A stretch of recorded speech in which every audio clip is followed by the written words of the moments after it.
everyone. Happy New Year. Welcome to our latest Wharton at Home Connections interview.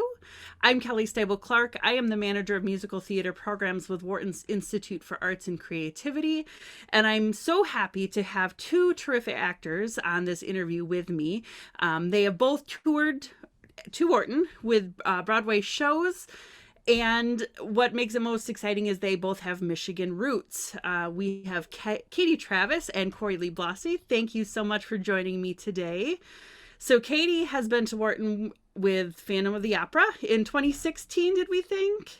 We think that something around there. And then Korie, of course, was just I guess 2019 with Disney's Aladdin as the genie. So both terrific artists, both Michigan folks. So thank you so much for joining me today. Happy New Year. How are you both doing? Wonderful, thank you. Happy New Year to you too. Great.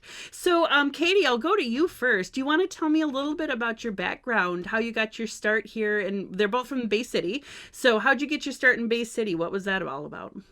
Sure. So, grew up in Bay City. I grew up starting to sing actually in church, and then continuing to cantor there through high school, even elementary school through high school, and I performed in shows with Korie through the youth theater program and the Bay City Players. I did shows at the Midland Center for the Arts. I was really lucky and privileged to have family support, and they drove me to Midland, and I did shows there, and I went to shows at the Wharton. I was trying to think of what shows I saw there, but I can't quite remember. But I did see tours there, and I did see productions there. And so I grew up being able to see shows, be around a lot of people like Korie, who were fabulous performers and who just loved it. And we created things. And then I continued on where Kelly, you and I met at Central Michigan University, where I studied vocal performance. So specifically, opera was my focus. And then when I moved to New York, started transitioning into doing both musical theater and operetta and opera work. Wonderful. Wonderful. Korie, how about you? It was a little bit all over the place doing theater. Every chance I could, any show I could be in, whether it was Midland Center for the Arts, it was Pit and Balcony in Saginaw, it was the Bay City Players. If there was something that they would let me be in, I was there ready to audition. And in school, I feel like I was really fortunate to be encouraged, and we would try to add productions. We would try to do as many performances as possible. And for me, there was nowhere I felt more at home than on stage. And as a wild, crazy kid, that's the one place that I wasn't told to sit down or shut up. So I knew I was for it. So I went to California, and I went to school and joined the Young Americans. And then it was just a little too far from home. So California was too far. So I went home, and then I decided to move to New York, packed my bags, and I was moving. Doing it the old fashioned way, as some would say. And so I moved to New York, waited a lot of tables, and learned how to wait tables and audition, and learned how to take classes when you could and still make auditions in your job, and just how to make it work. And the more I realized that I invested in me, I feel like the more prepared I was to take on the roles I started to get. And I started working regionally and did some great productions with Wolfbane Productions in Virginia, with Tuacahn in Utah, worked with White Plains Performing Arts Center, got to do a bunch of amazing shows with amazing people. And then that just also built my confidence, and I was able to talk about how the process worked, and then I was ready for Genie. Amazing. Amazing. So Korie, did you go to school? Where'd you go to school in California? I went to Cypress College. Okay. It's where the Young Americans started way back when, and now they have their own school. So then I went back and took some classes at SVSU Okay. when I went back. Very nice. Yeah, the reason why I ask is, we work with a lot of high school and kind of young college age students with our programs here at Wharton Center. And one of their biggest questions is, what do you do between college and your career? So I'd love, both of you, Katie, going to Central Michigan, not a huge city, you didn't go right to New York, and then Korie going to California and then coming back to SVSU. What was that like, going from your college experience to stepping out into your careers?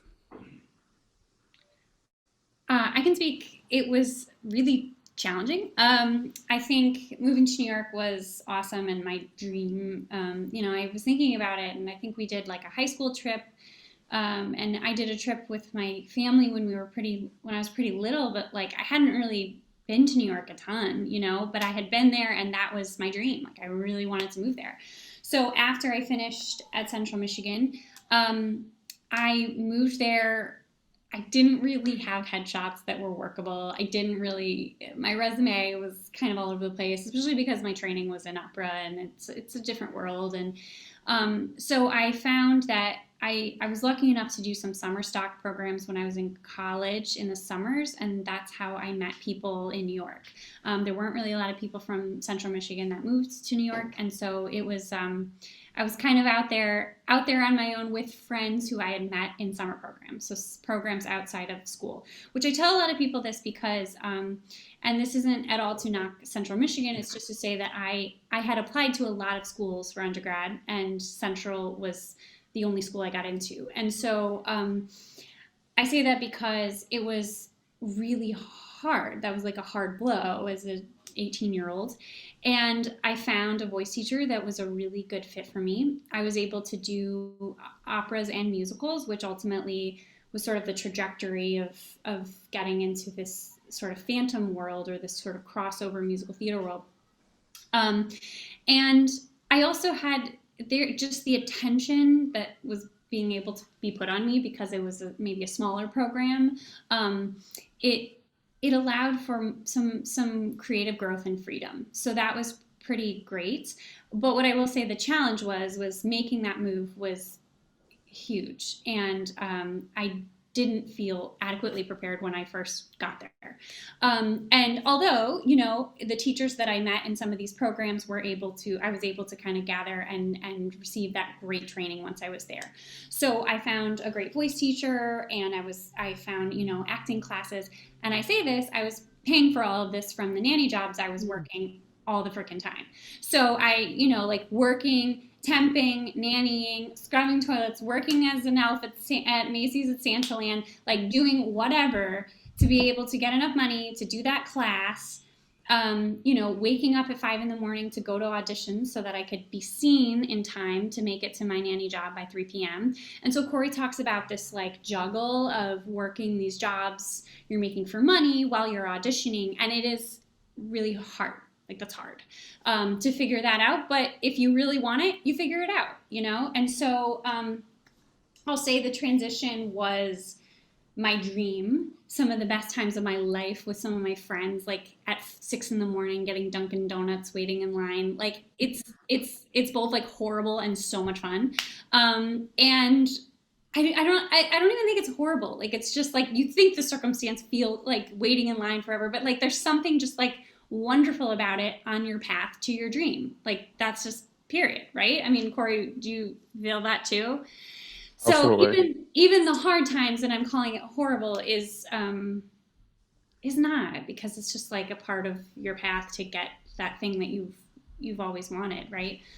Does that sort of answer your question? I think. And then and to sort of fill in the gap where like Korie filled in until he got Aladdin was, I worked regionally probably about like every summer and every Christmas, and then for years, and then I ultimately got my equity card at the Muni because I moved to Chicago, and I auditioned in Chicago for a season, which is a whole another story. It was actually like weird health complications, and I moved there because of it. But it was, what is meant to be will not pass you by, is the moral of that story. But and then ultimately I I did a voice competition that really helped with make some connections and ultimately get an agent.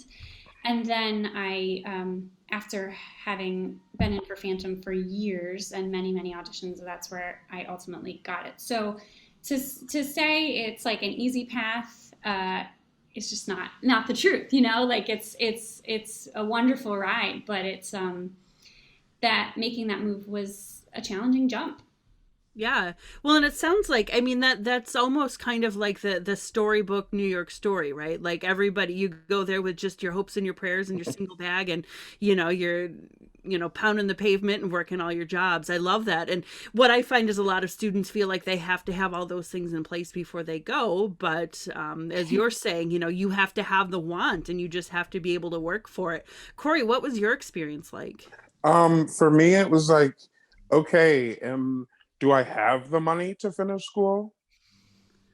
Like, is this something that I can actually pay for? And like, what is it going to be performing? Is it like, I just got to that point where I'm like, am I going to give this everything I have, or am I going to try to have a fallback plan and try to do it how people say you're supposed to do it? And it got to a point where I was like, go, Mhm. go. There's what's stopping you? So for me, I packed those bags up with a couple friends, and actually one friend I knew, two other friends were friends of hers from college. Um, so we drove to New York, and I was really ill, and I right away it was like, okay, you have to get a job. So I got a job, and then the juggling started, and that's where you're really learning. Do you really want this? Yes. Because at that moment, a lot of people that, and here's where I am different, a lot of people that went to school for 4 years and knew that they were going to be a performer couldn't make it in New York, and in 6 months moved home. Mhm. Because unfortunately, and like the things that, like what we're doing, this conversation helps so much. And I'm so glad to give this information, is that you have to really want it. They don't tell you that you lose all that sleep. You have to get yelled at your bosses every day for being late because you're at an audition, and you have to keep going, and you're going to be told no more than you're told yes. And like that's a part of life. But do you love every chance you get to go in that room and audition? Absolutely. Is it worth waking up at 5 o'clock in the morning to have coffee with your friends? 100%. Because like everything that Katie said, is it worth living your dreams? Was that 5 o'clock call worth getting to stand on stage when that curtain rips open and you are the only one there who gets to start telling that story? And a lot of people that's not worth it for them. And for me, I would be there at 4 o'clock in the morning. Yeah. Anything I can. When I first auditioned for Aladdin, I waited 8 hours. 8 hours, and I was non-equity. That I had no union, I had no agent representation. It was just me. I knew I had to be seen. I was in the last group of 10 people, and by then they had cut the audition music, from 32 bars to 8 bars. So then, how do you impress somebody in 8 bars of music? That's like a note. Right. Luckily, I had just done Little Shop of Horrors for free in a basement of a church in Brooklyn. Amazing. The things you do, and in Feed Me, the plant says, "I'm your genie, I'm your friend, I'm your willing slave." I said, "I'll say that and go till they cut me off." Amazing. And the rest is history. And the rest is history. That's awesome. That's awesome. So a little bit more about your road to Aladdin. So that was your first equity gig? That was my first equity gig. I had worked regionally in a couple places, and I had almost enough EMC points to join the union, but Aladdin was boom, here it is. Very nice, very nice, very nice. And what was it like touring with, such a huge show? Again, it came to Wharton here in December of 2019, a little over a year ago, and I just remember seeing those semis pull up truck after Yeah. truck after truck. And not only a big show, but such a big character. Like what was it like being the genie? The show traveled with 27 trucks. It was the one of the largest tours out. Luckily for me, I started the show as a standby for the Genie and the Sultan. Oh, okay. So I rehearsed, I learned both parts, and I got to go on and learn the role here and there in bits and pieces. And then when I took it over, I had already been able to experience it and knew what it was like. And none of those times before I was the full-time genie had prepared me for what actually happened. It's just out of this world. And again, building that role, nobody can be Robin Williams, no one can be Will Smith. Um, but Casey Nicholaw is a brilliant director and choreographer because he finds what makes you you. So every genie in the show is not the same genie because I can't do what that person does. I'm not funny saying it the way that person says it. So he picks apart, and you go through the show and design the show built around what you can do. And for me, I was able to find those pieces from all the different jobs I worked, from waiting tables, from folding t-shirts, from being a bartender. Every time the genie had to switch characters, I was like, oh, be the bartender, be the server, be the babysitter. Like, there are so many different things. And like Katie was saying earlier as well, all those experiences that you go through at 6 o'clock in the morning or being in a room till 8 o'clock at night, that's building the characters that you're bringing out on stage. And for me, the genie is best when you're able to shine at what you do best. And I was able to find all the things I did best in holding rooms and in a restaurant or at a bar at bartending. So it all built everything to be who I am. Was the genie is shining because it features what Korie does when Korie is the genie. Yeah, yeah, and I mean, and you were terrific. We saw the show when it came through, and you were just a delight to watch. I mean, and the energy that came out of that production was just outstanding. Thank you so And much. absolutely. And now, Katie, similarly, you were one of the most iconic roles in one of the most iconic musicals in music theater history, playing Christine Daae in Phantom. What was that like? And how did and you kind of talked about how you got to that role, but what was it like playing such a musical theater icon? Yeah, so really quickly, I want to just backtrack and hearing Korie talk and just knowing Korie, he was always a guiding light and an inspiration of someone who had, moved to New York from Bay City, because there just weren't a lot of us, right? And so I just always have admired his unbelievable work ethic and positivity in this industry. And I just want to say that he's always been an inspiration and a guiding light for me. But going back to Christine. So yeah, it was amazing. It was amazing. It was really hard, really challenging. The vocal demands are intense, and I basically, had to give my life to how my voice was doing every day. But it just felt incredible to be devoting yourself to this thing that you worked so freaking hard for. And I met some of my dearest lifelong friends and just people in my life that I will never be able to share my gratitude enough for them because of that experience. But, learning a role that's so, we'll call iconic, I was lucky that I was taught the role by people who encouraged me also to, someone described it as like, you're like a bouncing ball in a box.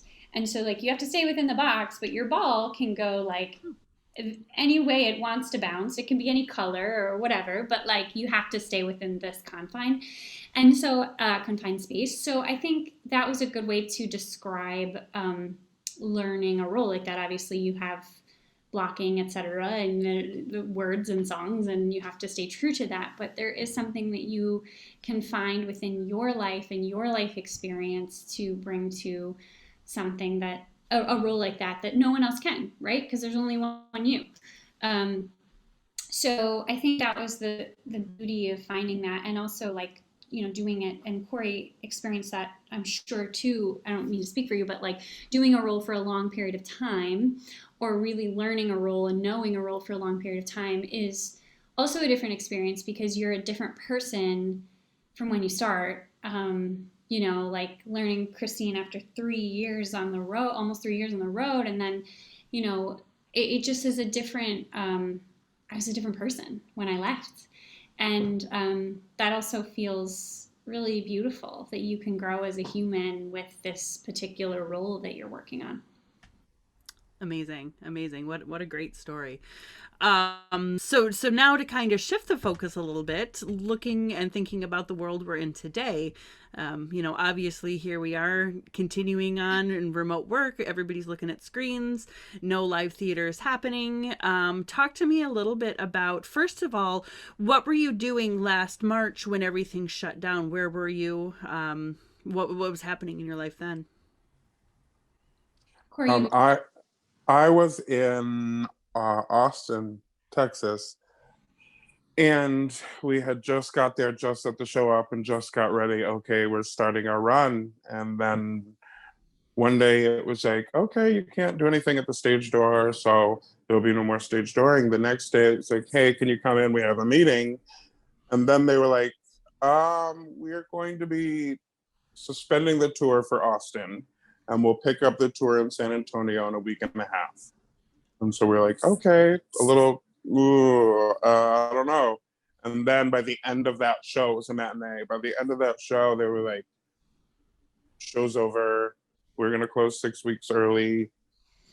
We'll be in touch every day with what happens. And like, things just were happening so fast. And like, we literally had to be out of the theater because the school was closing as well. So you couldn't take anything out of your dressing room. It was grab your coat, your shoes, whatever you have after the show. Have a good night. We'll let you know from there. Wow. And so then it was like, here's your ticket home, and we'll tell you the rest. And so you just went back to the city? Yes, I had actually came in January during a vacation, found my apartment, and set that all up because I knew the tour was going to close in April, at the end of April, but not in the middle of March. But I had already had it all set up. So fortunately, I was able to go right to an apartment and try to figure things out. Yeah. Katie, what about you? I also just want to say, like Korie, I just feel what that must. I can't imagine what that must have felt like. It's just so hard, and I think it's important to say that this is a really hard time for artists. It just is, and we're being innovative and creative, but it's that's hard. I was really lucky enough. When I finished Phantom Tour, I had a run of a time at Phantom Broadway, and then I actually went back to graduate school at Penn State, and I started teaching. I was doing symphony work while I was finishing my master's, and I had just done a actually I did carousel at with the Midland Center for the Arts with the Midland Symphony, and we flew back, and there was no one on the flight. It was like just the three of us that flew there from New York, and so I came back, and I was supposed to go back to Penn State to finish in person, and then that just didn't happen. So I was lucky enough that, due to actually things switching to all mostly online for the voice faculty, there an adjunct position filled in came open this year for me to take, and so I'm for this year I'm a remote adjunct voice teacher at Penn State, which has been very, very lucky. And my partner and I, we are on one income. He's also an artist. I mean, this is very it's a lucky thing to have a job, and it's just a crazy time. It's a crazy time. Absolutely, absolutely, yeah. And now, I've seen, Katie and I are Facebook friends, so I've kind of kept tabs on what she's doing. But I've seen your name come up a lot, Korie, too. That you've both been very involved back in Bay City area in Michigan, and kind of giving back to the community, and working with students and teaching and doing workshops and talks and things like this. So, what are some of the other projects that you've been doing this past year? Um, First of all, very I have been fortunate to have a come from Bay City where like we had so much wonderful support, and there, like Katie said earlier, there was never anybody that really jumped out and did it before the handful of us started to it and Before make you. moves. Yeah. And to say like I will be a little emotional to say like I was able to do shows with Katie as a little girl and Katie's brother. And as they were children, like when we were in high school, they would be in our shows. And I'm so extremely, extremely emotional just because for someone to do what they have done.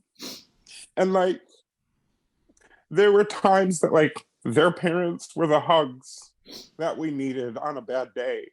And to be in this amazing city in such a horrible time, and like I'm so grateful for what I have and like Katie and her family, and they're trying to give back, and they have given me more than they will ever know for all my life. They gave me more than I'll ever need before I graduated high school, but they continue to give, and it inspires me to give. It inspires everyone to give. It has inspired so much people to give, that we are and able to bring back. And we are working with Spark. It is something we're trying to get together to bring opportunities back to little kids like myself that didn't know any better, to just to let people know these opportunities are out there. Because when I did this, I didn't know these opportunities were out there. I did it because I didn't know anything else. Theater is all I've ever known, and like it's it's all I have, and it means more now because whatever we create right now is all we have. Mm-hmm. And I'm just so honored to have the chance to give back. Like I was that kid at the stage door at the Wharton Center. Wharton Theater was my Broadway. Mm-hmm. It was close. It was closer than Detroit, and family felt safer. And so the Wharton Center was Broadway. And like when I knew people that went to Michigan State, I was like, oh, they're amazing. They're going to Michigan State. And like that wasn't something that I ever saw in my future. And so if I'm able to give back and say, hey, look, I did it, and like I didn't go to school, but the realization of like you don't need magic wish, you don't need a lamp, you don't need anything. You just have to want it and believe in yourself. And it took a very long time for me to get there. I knew like that's what I wanted, but the self belief will make you do anything. And like after I would leave rehearsals, I would do choreography 3 times before I'd go to sleep. And I'm just so grateful to be in a position where I can say, if you want anything and do the work, you can do it. And like, man, I wish I could have had that when I was a kid. So working with, and I have been able to go back and give at the Midland Center for the Arts, thanks to Katie's brother, Dr. Matthew Travis. Um, and we're creating the Spark artistic mentorship program, to give back and to try to just keep that spark joy. And even if it's not for theater, do a play. Who knows? You might be a public speaker. Who knows? You might go into politics. It just teaches you to work with people. And I've had such an outstanding experience with some amazing people in my life that even all the negative things that I had to climb and all those hills, and every time I got kicked down or didn't think like I wasn't allowed to be the lead, but I could always be in the ensemble. And like the people that were there are the nearest and dearest friends of my life. Like Katie was there. Katie was so funny as a little girl, like too much energy for one body. And to see the phenomenal, incredible woman that has shown the world Christine Daae in ways they've never seen it before. Because I will tell you that production was better than Broadway. um, and like to know that like I have a little to do with that inspiration means the world. And I will be more than happy to give back everything that I can. And so thank you for this opportunity. And thank you, Katie. And thank you for anybody watching. I'm just very grateful to be in a position to have the opportunity to give back. Yeah, Katie, go ahead. I'm sure that you want to respond to that and add on to that. Yeah, and Korie, I can't even say in words what Korie means to me and the inspiration he's been to me in my life, but I will just leave it there. So Spark is our passion project right now, and that came out of COVID really.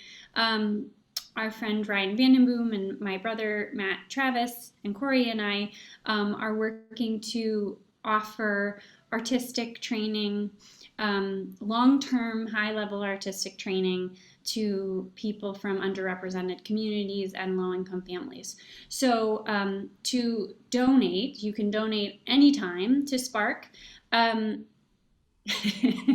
I take a moment and get the exact website? Sorry. Yes, you can. Do you remember it? It's Bay. Wait, let me look at this. This is the beauty. Bay Area Community. Yes.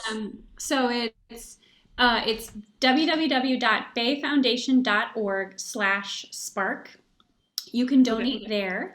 And then also, if you follow both Korie and I and Ryan Vandenboom or Matt Travis on some social media, Instagram or Facebook, you'll find different opportunities throughout the year that we offer for either one-on-one meetings or dance lessons or voice lessons to try to raise money for the sponsorship of these students that we're going to be sponsoring starting next fall. So we are so passionate about this project and about giving back to the Mid-Michigan community.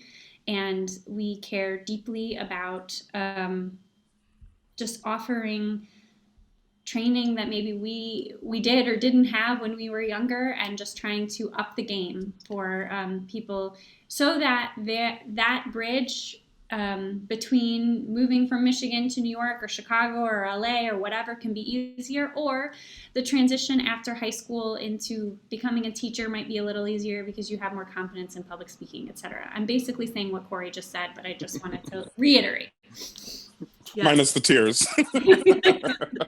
Well, I just have to say, as a music educator myself, like that is just, I love hearing that from both of you. And this video is going to go out to Wharton's audiences who are folks that are very invested in supporting the arts. At Wharton Center, we are just truly blessed to have a support base from the community, and then folks around the world that came from East Lansing or know of our center, that we've been able to keep our education program going over the past year with several different options. But we have so many people that are so invested, and truly folks like you are the reason why.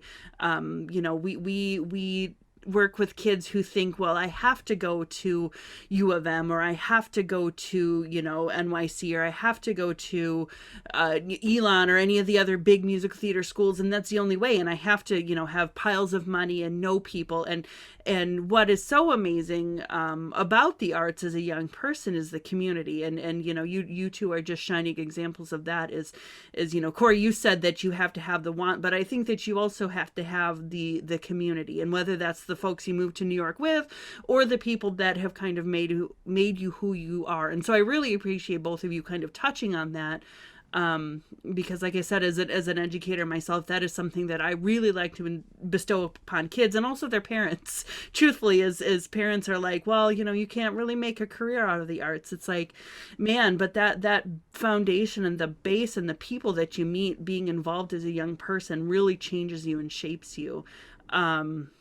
and again, the skills that you learn, and you've both mentioned this, it's not just, you don't have to be Christine or the genie to reap the benefits of those skills. They apply to every single aspect of your life. So again, seeing the two of you reach such high heights and have such great stories coming from Michigan is such a great example for our region, for the Bay Area, for across the state. So I thank you for sharing those.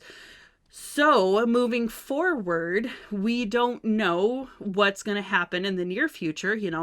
Vaccines are starting to roll out. We're going to be hopeful that maybe by the end of the summer, next fall, we might return to some kind of more normalcy. Do you guys have anything in the works for the future? Are you doing anything virtually? Do you have anything coming up that you kind of want to talk about? Go ahead.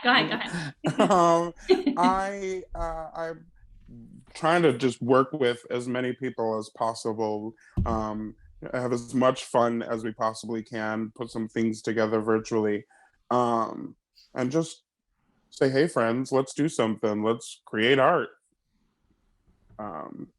That's one thing, and learning how all this works is creating another skill.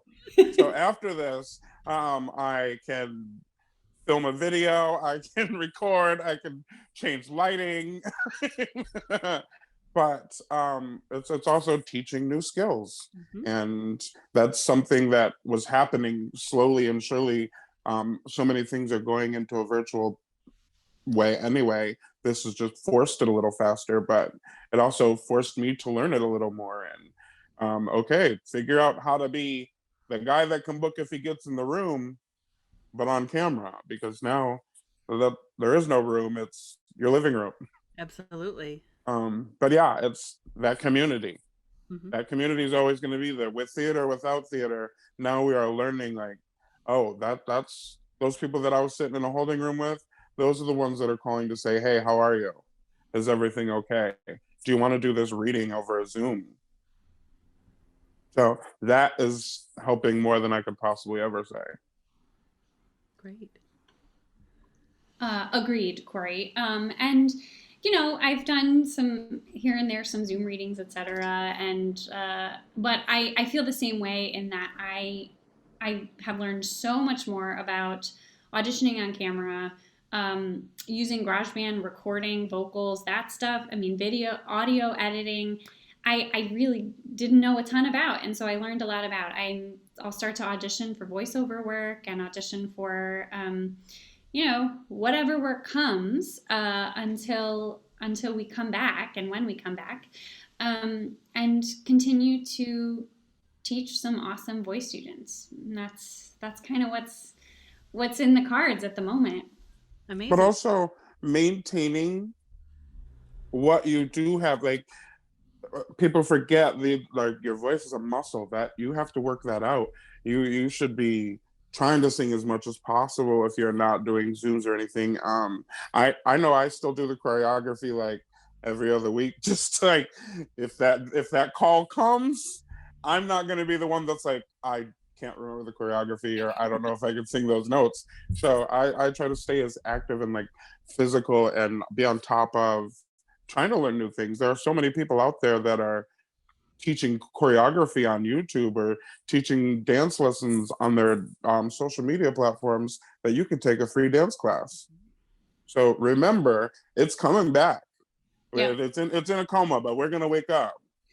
And don't be the one that got caught with your pants down, because are you gonna be the person that says, I didn't work on my craft in a year? No, I want to be the one that's like, oh yeah, they were just chilling. I was working really hard, so I want to book all the jobs.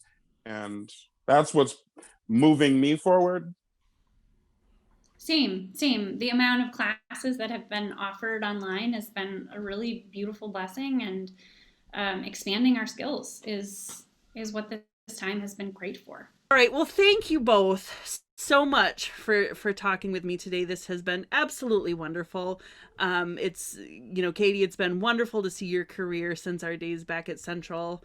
And Korie, seeing you as the genie last year was just outstanding. And knowing that you're both from Michigan, and you're doing us proud. So, best of luck to both of you as we hopefully come out of the quarantine and the pandemic this year. I hope that you stay healthy and stay happy, and I hope that you both end up touring back at Wharton again, so we can say hi and see your amazing talents on our stage. So thank you again. Thank you very, very much. Thank you. This has been awesome. I just want to say thank you again to Korie and Katie for joining me today. And also a big thank you to the MSU Federal Credit Union for supporting both our Wharton at Home Connection interviews and just Wharton Center in general. We are continuing to work virtually with education programs, with concerts, with different interviews and outreach opportunities. So make sure to follow us on social media. Go to whartoncenter.com and join our e-club so that you get all of the information coming right to your inbox. I hope that you all stay healthy and stay happy, and we will hopefully see you back at the Wharton Center very soon.